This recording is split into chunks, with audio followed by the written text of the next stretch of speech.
जे की तुम्हाला थंडी वाजेल म्हणून त्यांनी तुम्हाला मायेचं पांघरूण घातलं. त्यांच्यासारखं प्रेम त्रैलोक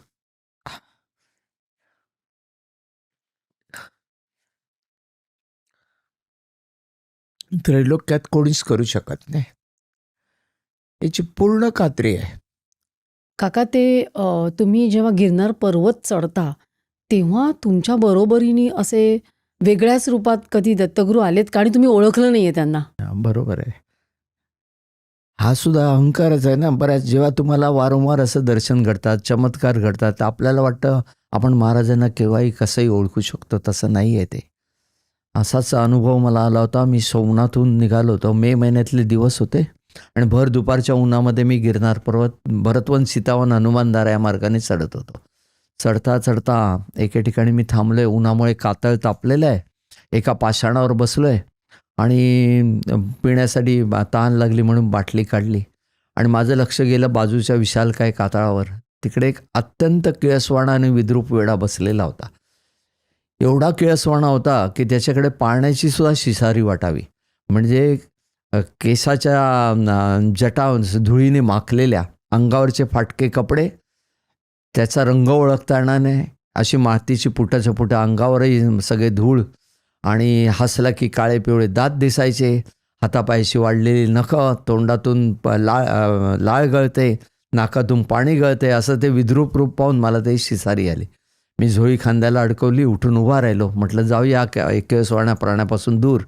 आणि उठून उभा राहिलो आणि माया पुढ्यातच त्यांनी 8-10 पावलं अंतरावर उडी टाकली आणि मायाकडे बघून नाचत वेड्यासारखा मध्येच रस्ता अडून उभा होता. मी पायाचा वेग वाढवला. म्हटलं याला बाजूला हे करून जाऊ. मी जेवढा वेग वाढवतो सहजगत्या तो तेवढंच अंतर राखून चालू लागला. शेवटी माझ्यातला अहंकाराने फणा वर काढला. हा गिरनार पर्वत मी 1.5 तासात चढतोय हा अहंकार होता. मला वाटलं मी चढतोय पण महाराज मला चढवतोय त्याची विस्मृती झाली. म्हटलं मी आत्ता याला वायुवेगाने हरवतो. अत्यंत वेगाने मी चालत होतो. आतापर्यंतच्या याच्यामध्ये मी एवढ्या वेगाने कधी चाललो नसेल, एवढ्या वेगाने चालत होतो. पण तो सहजगत्या तेवढंच अंतर राहून चालताना पाहून मी अचंबित झालो. आणि आतापर्यंतच्या माझ्या एवढ्या वाऱ्यांमध्ये मी कधी दमल्याची मला जाणीव नव्हती. पण ह्या वारीला मात्र माझी प्रचंड दमछाक झाली. आणि तिकडे जंगलामध्ये एक खोडियार मातेची घुमटी आहे, तिकडे आलो तर मला जाणवलं की मी अत्यंत दमलो आहे. मी त्याला शेवटी मी शरणागती स्वीकारली आणि त्याला म्हटलं बाबा रे तू मोठ्या बापाचा तू पुढे. आणि मी तिकडे घुमटीच्या बाजूला असलेल्या कातळावर जाऊन बसलो झाडाच्या सावलीत आणि प्रचंड दमलो होतो. माझ्यापासून तो 8-10 फूट अंतरावर बसलेला होता आणि त्यांनी मी झोळी उघडली आणि पाण्याची बाटली पाणी प्यायला काढली. त्याबरोबर त्यांनी 2 ढेंगातच माझ्या जवळ आला. मला वाटलं यालाही तहान लागली असेल म्हणून मी हातातली पाण्याची बाटली त्यासमोर धरली. तिकडे दुर्लक्ष करत त्यांनी उघड्या झोळीतून बाहेर डोकावणारी गंगाजळाची बाटली, जी मी महाराजांच्या अभिषेकासाठी सोमनाथून आणली होती, नेमकी तीच उचलून घेतली. मग माझा रागाचा पारा चढला. मी त्याच्या दिशेने झेपावलो. ती बाटली हिसकावून घेण्याचा प्रयत्न करतोय पण तो दाद देईना. बाटली घेऊन तो नाचत नाचत इकडे तिकडे फिरायला लागला. मी पुष्कळ त्याला हे केला, समजावण्याचा प्रयत्न केला, ही माझ्या गुरूंच्या अभिषेकासाठी आणली, ती परत दे. पण तो ऐकायला तयार नव्हता. शेवटी त्याने ती बाटली डोक्यावर धरून नाचायला सुरुवात केली. त्याने माझा अंतच पाहायचा ठरवला. मी त्याला ओरडतोय, हे करायचा प्रयत्न करतो, तो दाद देईना. शेवटी ती बाटली त्याने खाली उघडली. बाटलीचं झाकण उघडलं, अर्ध गंगाजळ प्राशन केलं आणि उरलेलं गंगाजळ स्वतःच्या डोक्यावर ओतून घेतलं आणि रिकामी बाटली खाली टाकली. बापरे. मग मात्र माझा संयमाचा अंत झाला. मी रागाच्या तिरमिरीत उठलो आणि त्याच्याकडे मी अशा नजरेने बघत होतो जणू काय मी नजरेनेच तुला भस्म करीन. एवढ्या ह्याच्यात उठलो आणि रागाने त्याला शिव्याशाप देत मी झोळी खांद्याला अडकवली आणि पुढे निघालो.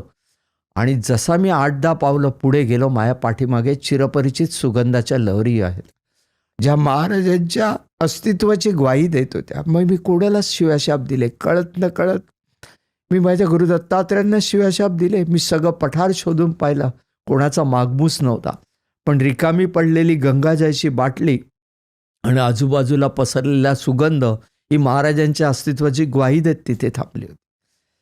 माझ्या हातापायातले त्राण त्यावेळेला नाहीसे झाले. अत्यंत मुश्किलीने मी होलपटल्यासारखं आयुष्यात प्रथमच मी गुरुशिखर गाठलं. पण महाराजांच्या चरण पादुकांजवळ जाऊन बसायचं धारिष्ट माझ्यामध्ये नव्हतं. एका कोपऱ्यात बसलोय, स्पुंदू स्पुंदू रडतोय. आणि आर्तपणे त्याला साकडं घालतोय की माझ्याकडून चूक घडलेली आहे, मला क्षमा करा. अत्यंत मुश्किलीने मी धीर करून चरण पादुकांसमोर बसलोय आणि त्यांची करुणा मागतोय. एकाएकी त्या चरण पादुकांवर बसलेला तो वेडा मला दिसतोय आणि त्याची नजर मला सांगते, अरे वेडा मी नाही, ते वेडा तू आहेस. देवादिकांनाही जे उमगलं नाही ते तुझ्यासारख्या मर्त्य माणसाला काय उमगणार, असे भाव त्यांच्या नजरेत होते. एकाएकी त्या वेड्याने आपलं रूप पालटायला सुरुवात केली आणि सुंदर मदन मोहनाचं रूप असलेल्या त्या त्रिगुणात्मक त्रैमूर्तीचं त्या ठिकाणी मला प्रत्यक्ष दर्शन झालं. म्हणून मी शरणागती स्वीकारली.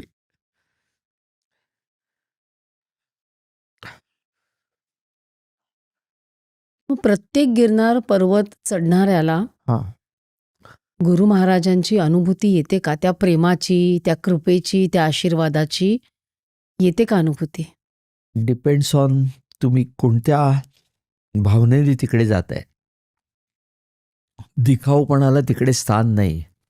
आपल्याला वाटतं मग आपण काय केलं तरी कोणाला कळत नाही. त्या आंतरिक भावना जाणतात, कारण अंतर्ज्ञानीच आहेत ते. तुमच्या अंतःकरणात उमटलेले विचारांचे सूक्ष्म तरल त्यांना ज्ञात आहेत. ते दत्तप्रभू आहेत. मग तिकडे जायचं, फक्त निरपेक्ष भावनेने जायचं, अहंकाराचा त्याग करून जायचं, मीपणाचा त्याग करून जायचं. नुसत्या वाऱ्या केल्या म्हणून काही होईल असं मुळीच नाही आहे. बरीच जणं जातात, भुज्या करून येतात. जोपर्यंत तुमच्या अंतःकरणात असलेला षड्रिपूंचा कचरा जाणार नाही तोपर्यंत ईश्वर त्या ठिकाणी वास करणार नाही. हे तेवढंच सत्य आहे. मग तिकडे जाणाऱ्या माणसांनी जर निरागसतेने तिकडे गेलात आणि मग आपले ते आईबापच आहेत अशा भावनेने जेव्हा आपण जातो तर त्या ठिकाणी तुम्हाला अनुभूती मिळाल्याशिवाय राहणारच नाही, कारण ती चैतन्यमय स्थानच आहे. ते ज्ञान आणि वैराग्य देणारं ते दैवत आहे. आणि मोक्ष म्हणजे मोहाचा क्षय होतो तो मोक्ष देणारं ते दैवत आहे. जेव्हा तुमचा मोहाचा क्षय होईल, षड्रिपूतून तुम्ही दूर पडाल, तेव्हा ते बसलेलेच आहेत. ते द्यायला बसले. दत्त म्हणजे दाता आहे, ते देण्यासाठी आहोत बसलेले आहेत, पण आपण घ्यायला समर्थ नाही आहेत. आपण दिखाऊपणा करायला जातो आणि तिथे कुठेतरी फसतो.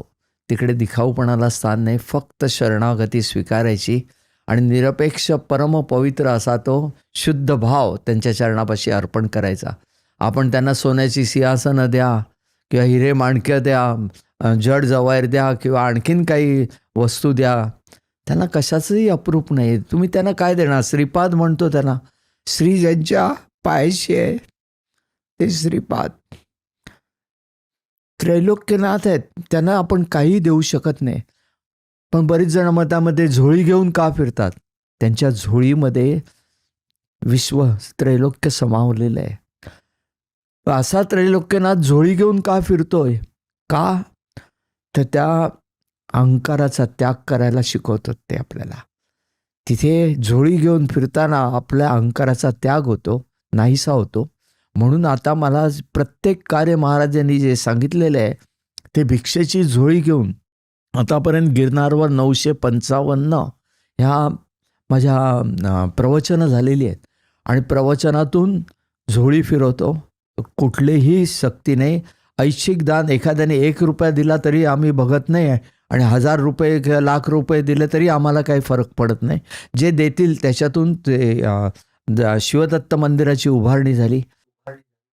त्याच्यानंतर दर महिन्याला तिकडे यज्ञ होतात. 120पेक्षा जास्त यज्ञ आतापर्यंत त्या मंदिरामध्ये झालेले आहेत. आणि यज्ञामध्ये आम्ही कोणतेही संकल्प, वैयक्तिक संकल्प घेत नाही. देश, धर्म आणि संस्कृतीसाठी ते यज्ञ करतो. आणि त्याच्यानंतर मेडिकल कॅम्प घेतो. तळागाळातल्या लोकांसाठी आम्ही बरीचशी प्रवचनानिमित्त चांगले मोठे मोठे सर्जन, डॉक्टर्स आमच्या कॉन्टॅक्टमध्ये आहेत. तर त्यांचा वापर करून त्या ठिकाणी आम्ही मेडिकल कॅम्प घेतो. फ्री ऑपरेशन्स, फ्री चष्मा किंवा डोळ्याचे ऑपरेशन, ऑर्थोपेडिक सर्जन आहेत, पेडियाट्रिक आहेत, हार्टचे स्पेशालिस्ट आहेत, कॅन्सरचे हे आहेत. सगळ्यांना जे करता येईल ती मदत प्रामाणिकपणे करायचा प्रयत्न करतो. आणि अशा रीतीने हे सर्व कार्य आम्ही भिक्षेद्वारे महाराजांचं चाललेलं आहे. आणि आता त्याच्या जोडीला मुलांवर चांगले संस्कार करण्यासाठी, देश, धर्म, देशाबद्दलचे त्यांचा अभिमान जागृत करण्यासाठी असे संस्कार वर्गसुद्धा हळूहळू आमचे चालू केलेले आहेत. ही क्लिप शेवटपर्यंत बघितल्याबद्दल खूप खूप धन्यवाद. संपूर्ण एपिसोड बघण्यासाठी खाली दिलेल्या लिंकवर क्लिक करा आणि सर्व काही चॅनलला सबस्क्राईब करायला विसरू नका.